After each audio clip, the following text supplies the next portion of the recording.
Thank you. I'm Richard D. Hall, and I'm going to be talking about animal mutilation and the government cover-up. Now, my background is in engineering.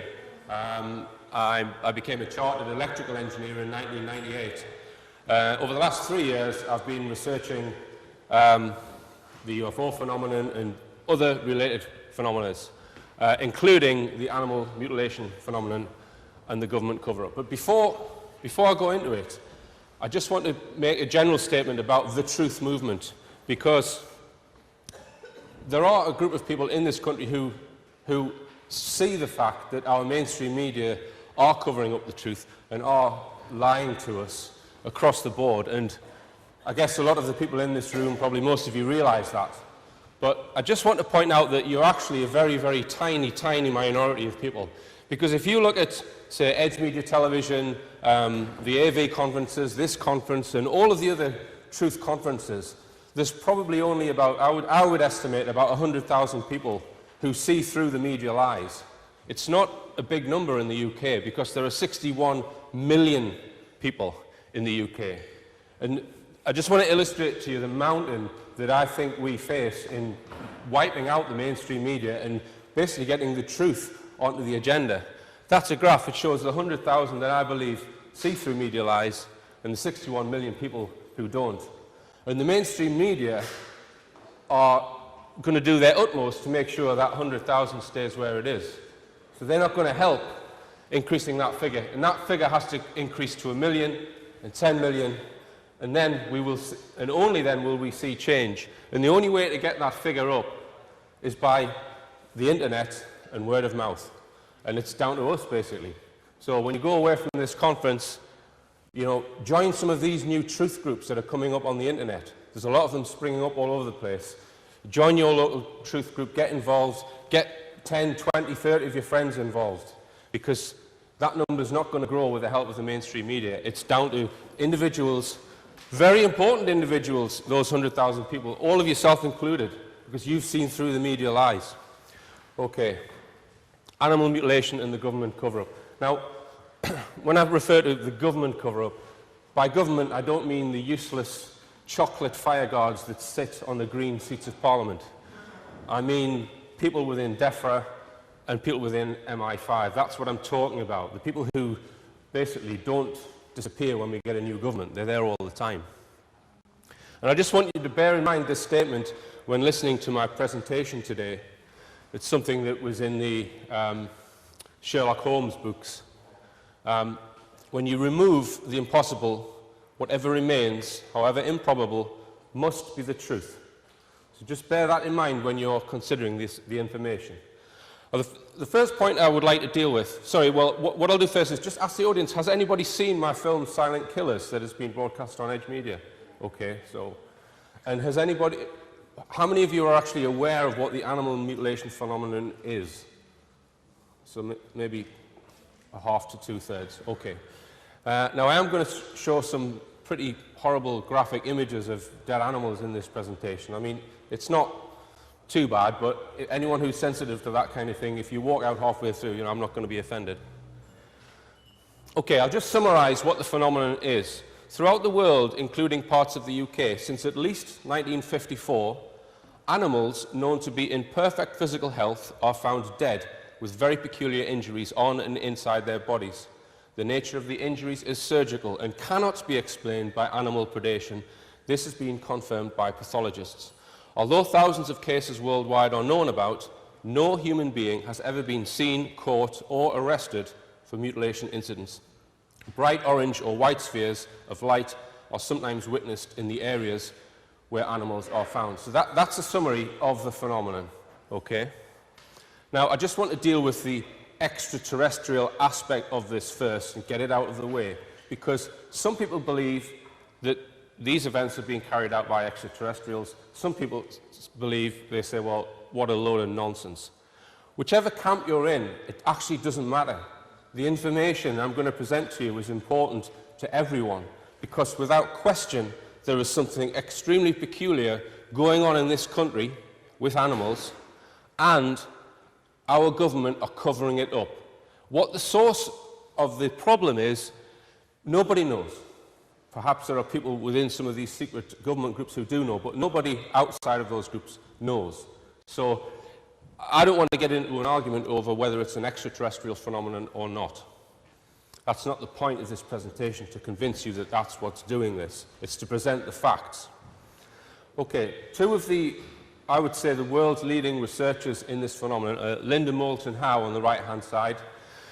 She investigated this in the early 1980s. She made a film about cases in America, basically, of animal mutilation. And her film, A Strange Harvest, was released in 1981. It won an Emmy Award. And David Caton in the UK has been investigating cases since 1997. David Caton is ex-RAF. He worked at British Aerospace for 28 years. He had a very responsible position when he retired. He devoted his life to investigating animal mutilation. Or that was one of the things he investigated. And he's done some absolutely phenomenal work, David Caton. I'm going to be referring to David throughout the talk. Okay. Now, when an animal attacks another animal in a predatory type scenario, the animal that's trying to escape, its heart's pumping fast. So generally, a fox or whatever will go for the neck, and blood is spilt basically because of the struggle. And predation attacks like this, they're a mess. So you have blood on the ground, you have blood on the carcass, and just generally the throat. So it's blood and guts, and there's a mess. And these incidents, none of them are anything like this. Okay, so just pointing out what predation looks like. Now, just over a year ago, I made contact with the Animal Pathology Field Unit, who've been investigating these cases for the last 10 years. And it's not easy for them because the government are covering up, and I will come on to that. Like I said, David Caton at the top, Mike Freebury and Phil Hoyle. Phil Hoyle has been investigating cases in Shropshire, Mike Freebury down on Dartmoor, and you know, some of their evidence, it's just unbelievable. Now, they've had the help of Professor Tony Fremont, who is he's a human pathologist, but he helped them out. They would take tissue samples to him, and if you were to speak to Tony Fremont, he would say to you, there's something completely inexplicable going on here. So that gave their group a high degree of credibility, the fact that they had a pathologist on board. Now, I'm just going to quickly whiz around this diagram and explain some of the classic injuries that are found. And we don't always find all of the characteristics in mutilation cases. Sometimes it's just some of them. So starting at the top right, often animals that are in perfect health one day, the following day they'll be found in this position where they've got jaw flesh stripped very, very cleanly down to the bone, and it's generally just off one side. The tongue is extremely cleanly excised with a sharp implement. It's provably not bitten off or took off by a predator. Eyes, often one eye is removed. Organs are often removed from the throat, such as the esophagus. And quite often there are puncture wounds found in the ventral neck area where seemingly all of the animal's blood is drained. I'll come on to that. And one of the classic signs is that small holes are cut into the body. And I'll also speak about that in more detail, generally in the abdomen, where large organs are removed from very small holes. The sex organs are often removed, and we see that in the middle, what we call a rectal core, where the animal's rectum, there's a hole maybe the size of a 50p piece or a little bit bigger, with a sealed edge. The entire rectum is removed from that orifice. And smaller animals tend to have holes in the center of their head, and quite often the animal's entire brain, internal organs and spinal column are removed through a 10p piece size hole in the center of their head. And also ears are often cleanly excised, and it's usually just one ear, but I will come on to that a little bit later. Now, I mentioned the jaw strip. Now, David Caton visited an abattoir a while back, and the guy at the abattoir said, in order to get an animal's jaw that clean, with all of the muscle and all of the tissue away from the jaw, would take high-pressure steam, and it would take quite a long time before you could remove all of the tissue to get it in that sort of condition. Okay, so I showed that picture to a farmer a few weeks ago, and she said, oh, well, a badger's done that. So the farmers, they come out with these explanations, you know, without really knowing, you know, badgers generally go for the liver. They rip the carcass open, they go for the liver and the heart. They wouldn't spend hours nibbling away at a jaw to get it stripped clean like that. Here's another example. This was in West Wales. That's a ram. And look how clean the flesh is from that jaw. This photograph, incidentally, was censored for 4 years by Devon police. Mike Freebury went through a legal battle submitting freedom of information requests, and it took him 4 years to get that photograph off Devon police. And as I said, the tongue's removed cleanly, and usually the animal is dead when the tongue is removed.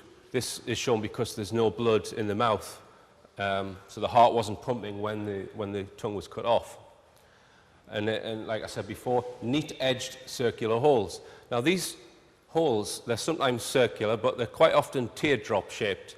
If you just look to the left-hand side on that diagram, I'll zoom in a little bit, you can see it's sort of a teardrop-shaped hole, and quite often the edges are sealed in a way that wouldn't occur if it was just made with a sharp implement. So some pathologists that have got involved with this, and it's very few, believe that either a very sharp knife or laser has been used along with high heat. And it's the high heat which creates this almost perfect seal. And this next case, this was a lamb, and you can, if you just zoom in there, the fur around the wound has actually been, you know, moved or taken off as if it's been prepared for surgery. So that, provably, that has not been, you know, done by an animal. And this animal had internal organs removed from a hole which appears to be too small for those organs to fit. This case in Argentina in the year 2000, that cow was a perfect, healthy specimen the day before that photograph was taken. It had broken legs, so it looked like it had been dropped from a height. And it had the classic jaw strip you can see there. Now this animal, again, it had had all of its internal organs removed, but the only orifice on the body was a hole in its rectum about 15 centimeters in diameter, and its brain had been removed from that hole as well.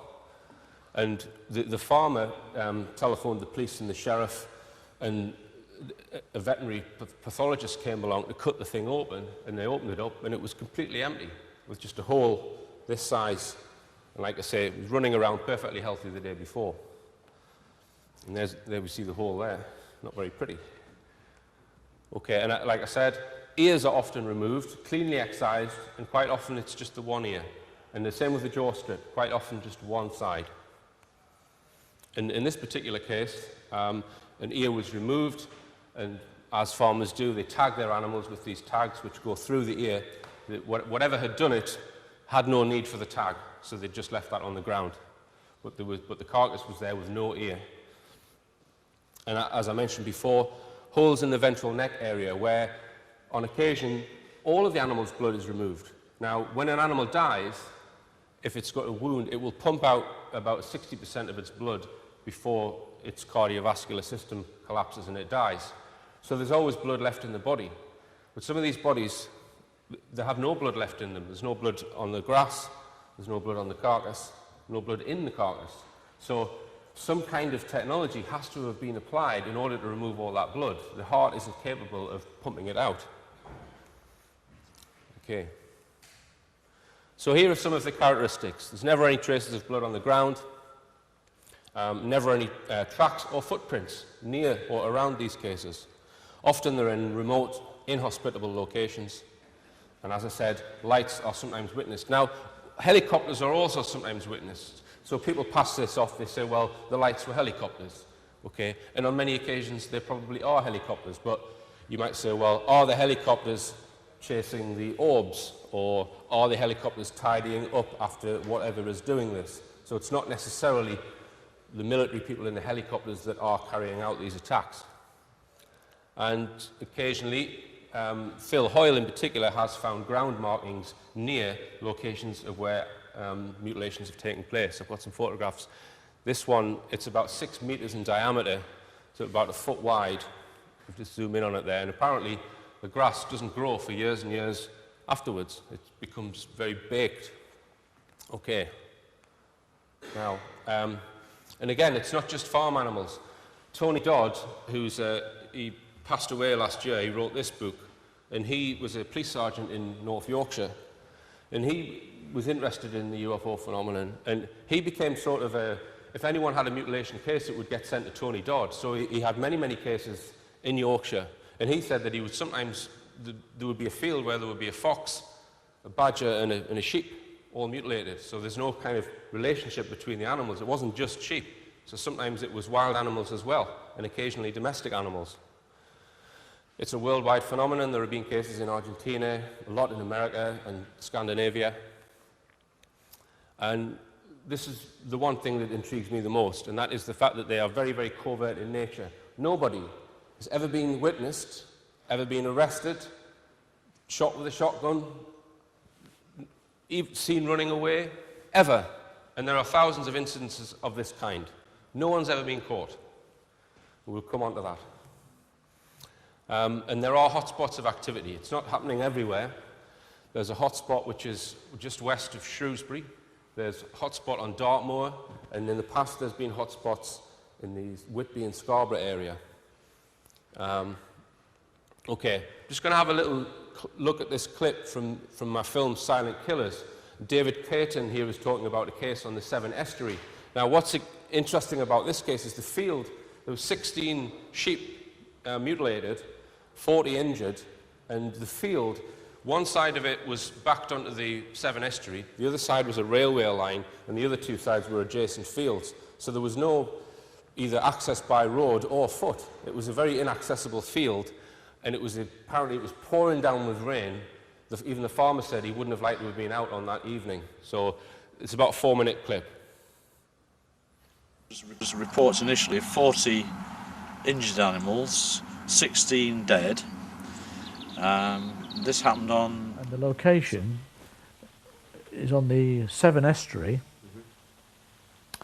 on the Forest of Dean side. So the RSPCA attended apparently, a big cat expert, a fellow called Danny Bamping from the British Big Cat Society, who declared, so the farmer told me, to the TV camera people, crew who were there, that it was not the work of big cats, and he disappeared. The RSPCA were mystified and were more interested in making a plug for the public watching the TV news to get funds for the RSPCA, which is what they do. So the farmer was absolutely fuming about it because he's lost all his animals with no real explanation.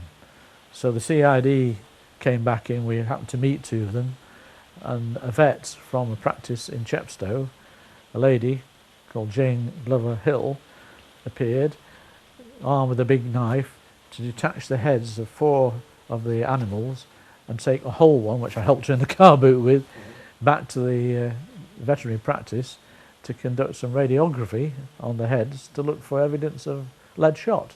Right.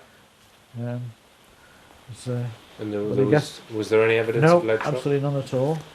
Clean as a whistle. And did these have any of the mutilation signs? Any of the 14? No, yes, in a sense. When I heard of this, I rang the TV people in Bristol, who gave me the name of the farmer. So I rang him, said I'm in Manchester, 200 miles odd away, and said, did any of the animals in this big heap on his tractor have a jaw strip? Yeah. And he said, oh yes, I think you're right, it did. So I said, can you go and check to see if the tongue is missing? Right. So he said, oh okay. So he put the phone down, and after about, I don't know, half an hour, he came back on the phone to me and said, absolutely amazed, he said, you're right, the tongue's missing. So he thought, how do I know, 200 miles away, I haven't clapped eyes on these animals, know that the tongue was missing, you know, because you've got to force the jaw open to see that, because rigor mortis starts to set in, which makes it hard to open the jaw. So he was really intrigued. So that was enough. She invited me and Robert to go back with him to Chepstow before we headed back up north, while they did some of the radiography. So and that proved that firearms were not used categorically. But she found some very interesting wounds.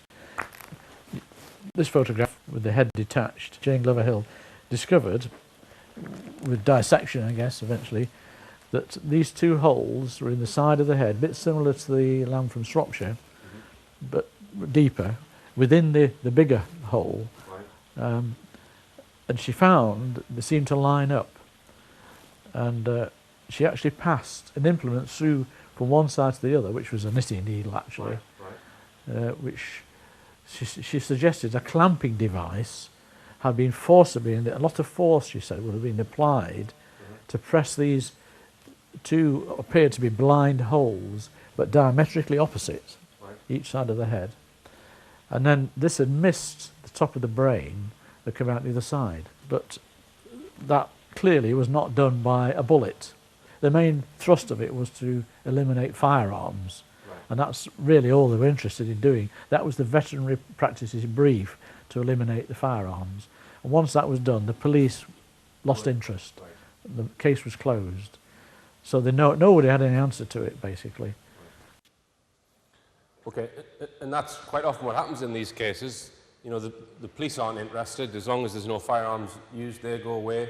The big cat guy said, well, it's not big cats, I'm not interested. The RSPCA just made a plug for their funds. They weren't interested. So they had no answer to it. And the holes in that sheep's head, it had almost looked like they'd been drilled into the skull, 3/4 of an inch diameter, and then another small hole inside that hole. And provably, they were not done by firearms. Okay, I mentioned that the nature of these attacks is very, very covert. No one's ever been seen, caught, or shot carrying them out. And I just want to read a couple of extracts to try and shed some light on this covert side to it. This is from Tony Dodd's book, who, like I said, is an ex-police sergeant in North Yorkshire. Some of the farmers in the area who lost stock reported these unnatural deaths to the Ministry of Agriculture, and they were visited by inspectors from the government agency. But at no time were they given an explanation for what was happening, nor did they find their official visitors helpful or communicative about a problem that was affecting their livelihoods. In fact, they found these shadowy figures so obstructive they simply do not report the mysterious deaths anymore. Cedar heard from one of his contacts that small mutilated animals were taken to the Ministry of Agriculture depot, where they were sealed in plastic containers and sent abroad. Unfortunately, he does not know where they went. Determined to get to the bottom of what was going on and protect their livestock, the farmers arranged a vigil at one field between Scarborough and Whitby, where a spate of mutilations had occurred. They hired infrared cameras, which would be triggered by movement in the field. The sensors were rigged so they would record any movement above the height of the sheep, so that they would not be fired by the sheep moving around in the field. Armed with shotguns, a group of farmers spent the night in the open field in the open next to the field. The cameras flashed 3 times, but the farmers neither saw nor heard anything. The following morning, however, they found another mutilated lamb only yards from their observation point, and 2 more at the other side of the field. There had been no sound of disturbance in the flock during the night, and again the mutilations were surgically precise and bloodless, each animal having a small, neat hole in the forehead and its rectum cored out. When the films were developed, they showed only a black background with a small white cloud in the centre. So there's something very strange going on there. And again, in Timothy Good's book, this is from a case in Colorado. At about 17:30 on the 13th of September 1994, during a wave of livestock mutilations in New Mexico, Colorado, and Nevada, Larry Gardia was checking a herd of cattle belonging to Esteban Sanchez in Luna Canyon near Las Vegas, northeast New Mexico, when he heard a loud, dull hum like a transformer or the sound an arc welder makes. The cows began running away from the noise, but Gardia noticed that 3 cows appeared to be pulled by an invisible beam towards the sound. They were struggling and bawling and were pulled through the trees, said Gardia. I shot at the beam with a 30.6 rifle and the hum stopped and the cows stopped bawling. 1 cow was found dead and mutilated, another injured and another missing.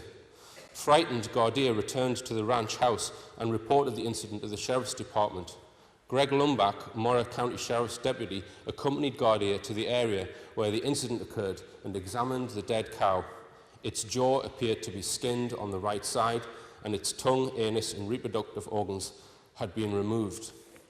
So again, that's just showing you that there's something very peculiar going on here, something capable of carrying out these incidents invisibly. And this would explain why no one's ever seen them, being perpetrated. Okay, now a very controversial question that might come into your head when you're listening to all of this is, has there been any cases reported of this happening to human beings? Well, the answer is yes.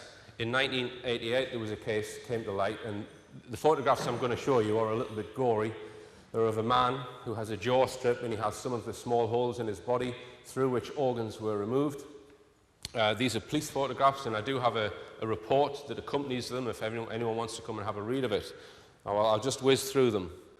So there we see the jaw flesh stripped. There's a hole in his right arm where muscle material was removed through that hole.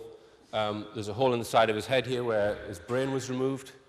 And again, you can see there in his stomach area, organs were removed from his stomach. He had the rectal core, which is the same as the sheep and cattle experience. And you can see the hole in his stomach here and in his leg, and his internal organs were removed through those small holes. And Tony Fremont, the pathologist working for the APFU, and he's a human pathologist, he said, "I don't see how we can do this," when he looked at those photographs. Okay, now, that's not the only case, because there's been cases in the United Kingdom. And perhaps this is the reason behind a cover-up, the fact that it has been known to happen to humans in the UK. Now, I mentioned Tony Dodd before, who was a sergeant serving in North Yorkshire. And he became sort of a contact point for mutilation cases. And before he died, he told David Caton about 3 cases that he knew of from his position in the police. And one was in Dalby Forest. And apparently what happened was, over a period of a few weeks, there was 6 or 7 mutilated bodies appeared in the same field in Dalby Forest. All of the hair was missing from those bodies, and they had some of the classic mutilation injuries. And apparently, some of this leaked out, the information. So a cover story was given to the press that someone was putting mannequin dummies into this field. And that was the story given to the press, but they were actually real bodies. And what Tony says happens in these cases is they don't get reported as murders or deaths. They're basically, so all those people who were found in Dalby Forest are just on the missing persons register, because as soon as you let the family members know that the body's dead, then they want to see it, then they want it examined, and then huge questions of massive significance are then start to be asked, and they don't want that to happen. And Tony Dodd spoke of another case in Brecon Beacon area where a family of 4 were found laid out by the side of their vehicle, 4x4, and another case in Staffordshire with an 8-year-old girl found with mutilation injuries. Now, when I made Silent Killers film, somebody who watched the film rang me up and said, "Well, Richard, why are you making films about stupid animal mutilation? Why don't you make it about the real story, human mutilation?" I said, well, what do you know? And what he said to me was that in 1997, he was very much into UFOs, and he knew that there had been a lot of UFO sightings in the Brecon Beacon area in South Wales. So he put some notices up around the Brecon Beacon saying, "Have you seen any UFOs?" This guy rings him up, says, "I'd like to speak to you about your UFO appeal." So he meets up with him. This guy turns out to be from Special Forces, SAS, and he told him that his job was to cover up incidents of human mutilations that they'd found on Brecon Beacon. So basically his job was, he'd be in a helicopter, they'd get notice that there was a mutilated body found, the helicopter would come down, they'd seal off the area, and then the body would be shipped to an RAF base, probably end up in America somewhere, I would imagine. And this guy, this SAS guy, he said he was in a group called Group 58 Security. That was this secret group. And he basically told this guy, or he met him twice on 2 occasions, and he took some personal photographs, this SAS guy. So he had, I think it was a couple, a 20-year-old man and a 16-year-old girl who'd been mutilated. They had the classic mutilation signs, and he showed this guy the photographs. So he was very, very freaked out by this. So he thought, well, somebody has shown me photographs of a dead body, I need to report this to the police, because he didn't know what to believe. So he went to South Wales Police, and then he was interviewed by CID officers, and he was told to come back the following day. When he went back the following day, he was told that those CID officers were on holiday to come back in 5 weeks. He went back in 5 weeks, he's told they were on sick leave, so they were just palming him off. So they got his information. Now, allegedly what then happened was the SAS guy got a bollocking off his superiors, and it caused friction between the guy who contacted me and the SAS guy. But the SAS guy gave some of his information, and I know that he gave the photographs to Tony Dodd, author of, because Tony Dodd was probably one of the main researchers in the UK on the subject.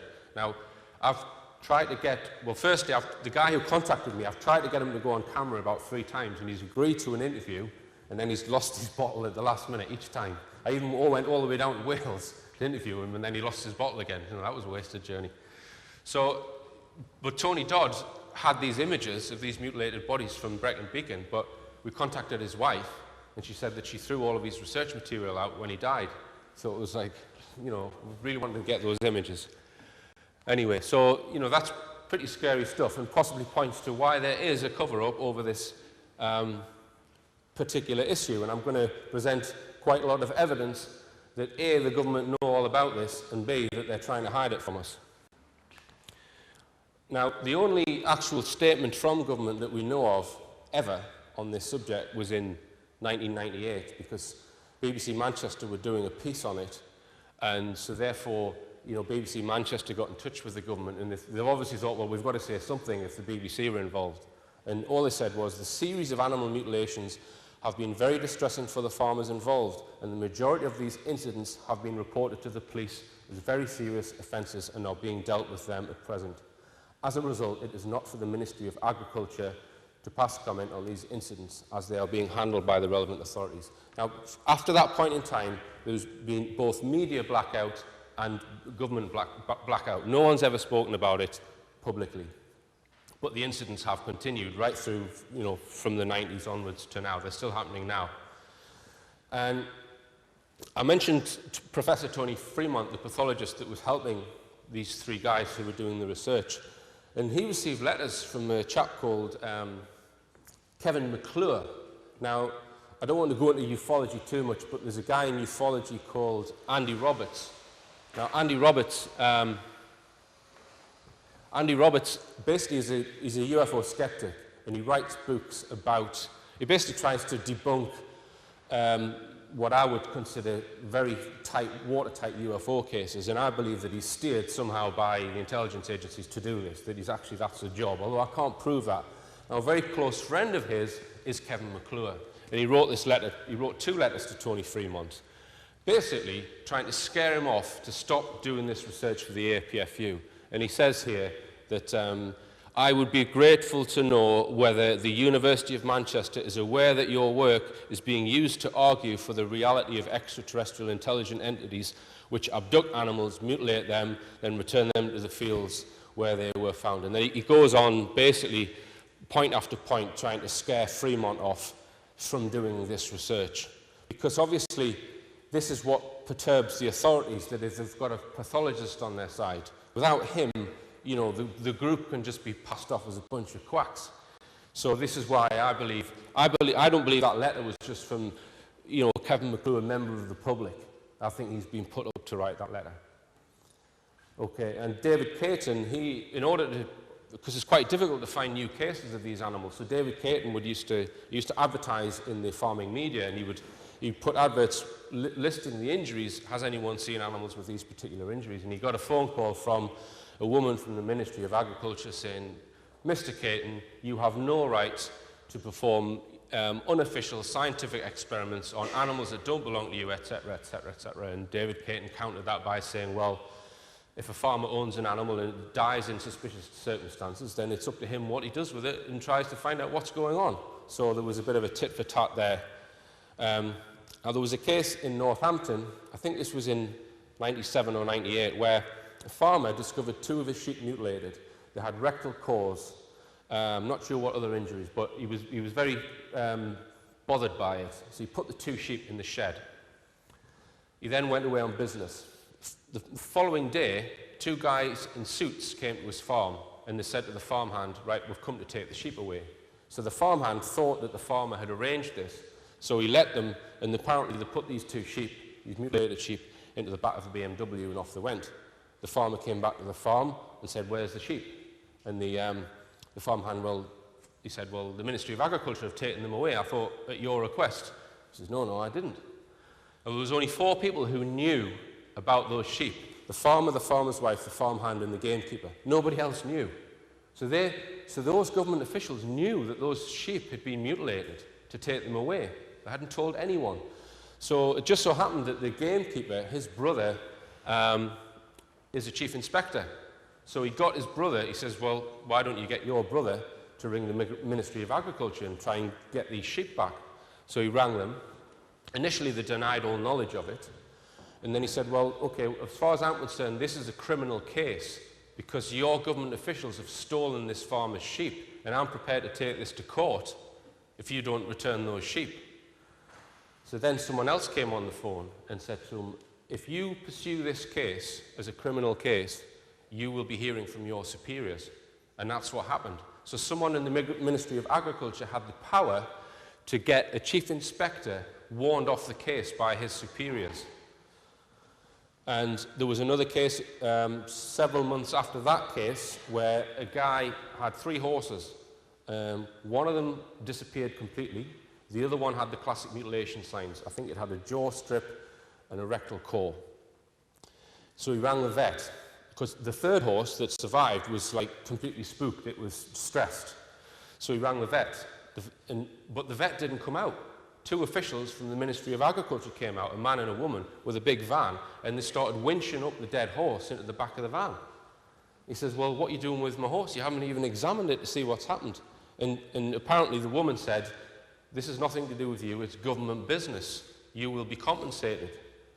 And then, and this is the bit that intrigues me, she went on to say, I've got it written down here, to this farmer he said, well, I'm going to write to the Prime Minister about this. And apparently she said to him, that will do you no good whatsoever. And then she said to him that the Ministry of Agriculture have got operatives in every department in the country in health and safety positions and other positions in the councils, unknown to the councils who they are. So every council has got a plant, someone with a dual secret role in there, keeping their eye out for mutilation incidents, tip-off MAF, or DEFRA as it's now called, so that they can then come and cover it up. And they're probably getting big fat second salaries to operate as agents within our local authorities. Okay. And there's a guy called Sean Limbert who worked with David Payton quite a lot. He, after basically those 2 cases, he started badgering DEFRA with letters, and he got absolutely nowhere. They would deny that they'd received the letters, etc., etc. And as I mentioned before, that photograph of the sheep with its jaw strip, Mike Freebury's 4-year Freedom of Information request battle.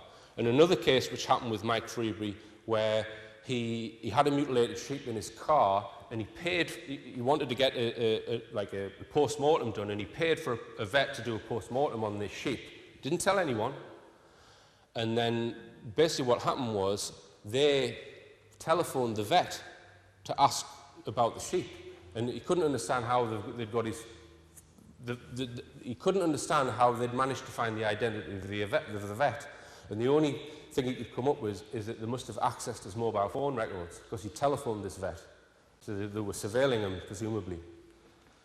Now this advert, I put this advert in the Farmer's Guardian last year, because we were looking for fresh cases, because there's certain specific tests that we actually want to do. And I got a call from my local council, from the animal welfare officer, just basically saying to me, look, I'm just trying to keep you on the right side of the law, Richard. You do realise it's illegal to remove animal parts from farms and all the rest of it. So he was kind of warning me. Now what about, that's evidence of a government cover-up. What about evidence of a media cover-up? Because in our world, if the government start doing misdemeanours and things they shouldn't, it should be up to the media to expose that. But as we know, the two are colluded. Now, when David Caton put one of those adverts in the farming media, one of the journalists at the Farmers Weekly picked up on it and he said, oh, that sounds amazing, well, not amazing, but fascinating. I'll write an article about it. So he wrote an article all about the animal mutilation phenomenon, and then the editor of the Farmers Weekly said, no, you're not going to publish that. And here's the letter. It certainly makes disturbing reading, but I feel this is a little too sensational for our readers. If definite proof can be found, we would certainly be interested in running something, but I guess that's some way off. Now, 2003, a BBC producer came to David Caton's house, and David Caton is probably the guy who's got most of the evidence. He's got hundreds of photographs of mutilated animals. That's where most of my information has come from. So this BBC producer was very interested in it, and he's actually written a BBC proposal to make a 1-hour documentary about the phenomenon. This was in 2003. I'll just read a bit from it. It says, in the farming world, finding dead livestock, particularly sheep, is a common enough occurrence. But in the last few years, a macabre trend has begun to emerge. Farmers are reporting the discovery of dead sheep, cattle, and other animals with very strange injuries. And he finishes his proposal with no obvious explanation, some people claim alien abduction. Evidence to back up this theory includes heat damage at the edges of flesh cuts, suggesting lasers, and injuries to animals caused by being dropped from a great height. But in my opinion, the best approach for this film would be an evidential one to look at various cases and rule various theories out. The suggestion that explanations could be extraterrestrial would therefore be implicit. So the BBC proposed making a documentary where they were going to imply that this phenomenon was possibly extraterrestrial. But the senior producer knocked it back, okay? So it went to the senior producer, and then who knows where it went after that. But they said, nah, we're not making a documentary about that. Okay. And like I said, there's been nothing, not a jot in the newspapers until very recently, and I'll come on to that. But since '98, nothing in the newspapers. And last year I sent copies of my film to the press, but they didn't want to cover it. And just to come on to my campaign, because I've really only been involved in this for just over a year, and after I made the film, I thought, well, I'll pursue this with the Department of Agriculture and see if I can bring it to their attention, see if I can get a spokesperson from there to be interviewed and comment on it. And, I came up with a brick wall, basically. In May 2009, I telephoned DEFRA, I sent them emails, and they just basically passed me around in a circle. I produced a film that came out on the 18th of May 2009. Then I wrote to DEFRA again on the 8th of July. I basically got a holding letter on the 16th of July, and then I still hadn't heard anything from them. And in my correspondence, I listed all the evidence, pointed them to my website, etc., asked if they would make a comment on it, and it was just silence. So I thought, well, I'll go to my MP, see if I can, stir some shit up. So I gave my MP a copy of my documentary, and he was sort of, wow, this is pretty, interesting stuff. So he wrote a letter to the Secretary of State for Agriculture, Hilary Benn, saying that he'd seen my film and that he was disturbed by it, and could he answer my concerns. Hilary Benn then got his junior minister, although he's the minister responsible for farm animals, Jim Fitzpatrick, to write me a letter. So that was 19th of October 2009, and I had to go to my MP to get the reply. So you can see how long it took from the 8th of May. And basically, he went on about animals and safety and stuff like that, but there was only one real relevant sentence in his letter, and it said, my officials do not have any information on incidents of this kind. All the information I've just presented you. So I wrote him a letter back saying, either you're lying or your officials are lying to you, And so then what happened, my MP said, well, I'll give him personally a copy of your film, Richard. So in Parliament, my MP, he handed him the film. So I emailed Jim Fitzpatrick shortly after my MP hands him the film. I'm saying, what do you think of the film? Can you make a comment? No reply. So in March this year, I was in the process of writing a letter to this Jim Fitzpatrick to say, come on, I want you to comment on this film. You're the Agriculture Minister. And my MP said, well, I'll tell you what, Richard, why don't I ask a question in Parliament? I'll submit a parliamentary question so we can, get a proper reply. So my MP submits a parliamentary question, saying, when does the Minister intend to reply to correspondence from Richard D. Hall of Bladen on animal mutilation? Then on the 17th of March this year, DEFRA and its agency, Animal Health, received several items of correspondence from Mr. Hall, blah, blah, blah. I replied to my honourable friend on the 19th of October. So he's just referring me back to that one-line statement that I put up earlier. So my MP said, well, that's not good enough. I'll submit another parliamentary question. Because I'd since written further letters since then. He then denied receiving these letters in his second reply. Neither DEFRA nor its agency hold a record of having received correspondence on the dates, right? Okay, then, right, and this is the intriguing bit. So after the second parliamentary question, 12 days later, now remember, no news media has ever covered this subject for at least the last 12 years, right? Bang. 12 days later, the Daily Telegraph and The Sun produced full-page articles on the phenomenon. So this is 12 days after my MP's second question, and there it is in all its glory. Bars attack, typical Sun shit, right? Sorry. Daily Telegraph, a little more conservative, as you would expect, but still, you know, they actually got the information for this from Phil Hoyle, who's a member of the Animal Pathology Field Unit. And if you go on my website, you can actually read the document that Phil Hoyle gave them that they've based these articles on. So put the two side by side. They've just taken out all of the important bits. And there's a photograph you can't see on there that they used in The Sun, and it was of an animal that had been killed through natural predation. It wasn't one of the hundreds of photographs that David Caton could have given them. Do you know what I mean? So they haven't presented the story correctly with all of the evidence. But I believe that possibly, and I've got no proof that this is the case, that, you know, a minister's getting these questions, and he's probably saying to his officials, well, what do I say to this Hall guy? He's not going to go away. You know, how do I get rid of him? So possibly one technique would be, well, we'll put something in the media, and we'll debunk it in the media, and then at least we're not going to get accused of a cover-up. It's in the media, everyone knows about it, so they can then refer me to this. But I could be wrong there, but that's my feeling. Because once, you know, MPs sort of get the bit between their teeth, you know, then that's more than just a member of the public writing to a minister. And then I got a letter after that had been published saying, you should bring this to the attention of the relevant authority, Animal Health, or the police, and they will investigate. Right, okay, back to square one. So, anyway, let's just forget about the chocolate fire guard government for the moment, because they're a complete and utter waste of space. And let's look at the possible explanations for what's actually going on here. Now, we mentioned animal predation, and I completely rule that out because of all of the evidence I've already presented. A lot of people suggest satanic cults, and, you know, they do get up to some weird things. But I don't think that the evidence I've presented suggests satanic cults. I think that they don't leave evidence for what they're doing because, you know, they get arrested. No one's ever been caught. And some people say, well, it's a secret government project. It could be.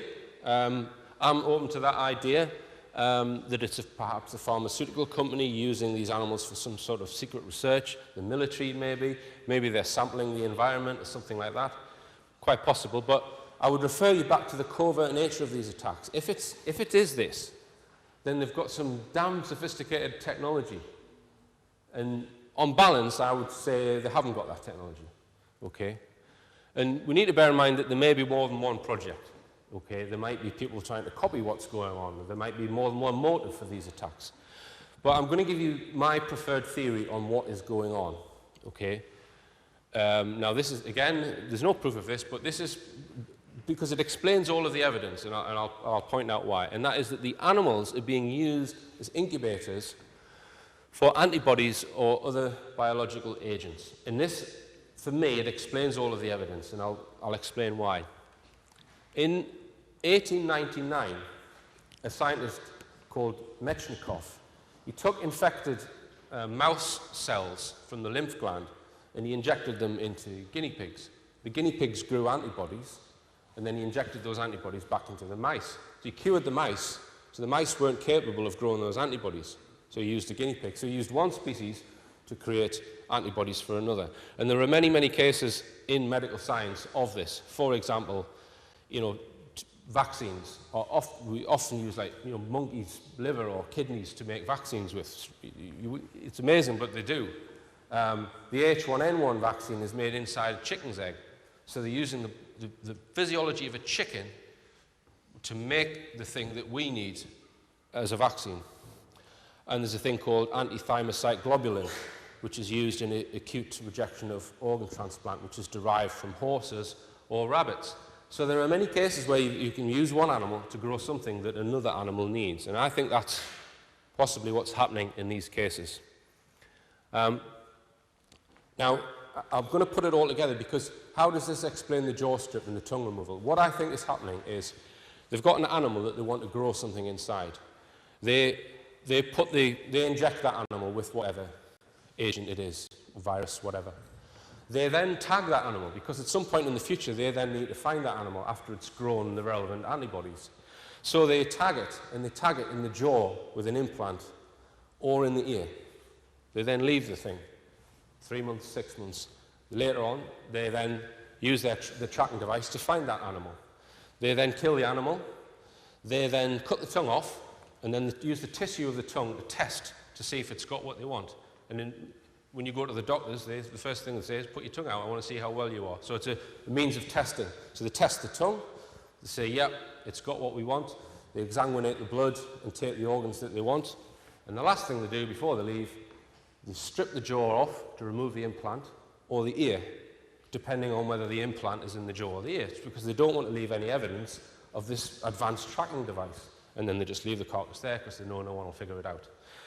Now, quite recently, 2009, David Caton, we were approached by this guy in the States called Chuck Zukowski, and he's come across 6 cases of cow mutilation in Colorado, and he's been testing them with one of these, tri-field EMF meter. And one of them, he's found residual electromagnetic field in the jaw, which had the jaw strip of one of these cows. So he believes there was an electromagnetic device, not on the other side, just on the side that's had the jaw strip. Okay? So he believes, because he was able to find this animal very soon after it was mutilated, although the device wasn't there, he believes that there was something in its jaw that was giving off electromagnetic waves. So, for me, we're trying to get funds to buy one of these things. There's a farm near me that had a classic mutilation case, 2 calves, and that guy's still got, bulls from that same herd.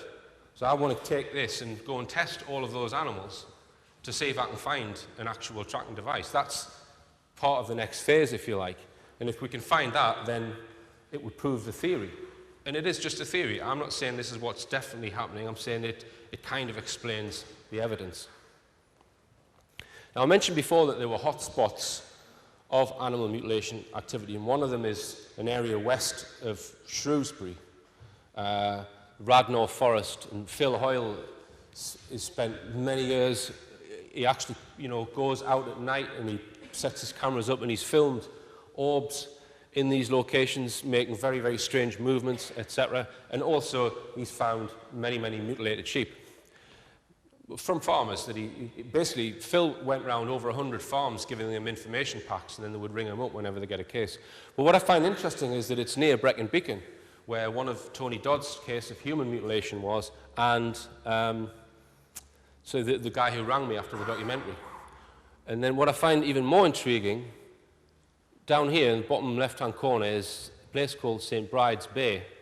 And that bay is, there's been many, many cases of UFOs coming out of the water in St. Bride's Bay. Okay? But I'm not saying it's extraterrestrial. I'm presenting the evidence to you. And just bear in mind when you consider this evidence that when you remove the impossible, whatever remains, however improbable, must be the truth. Thank you.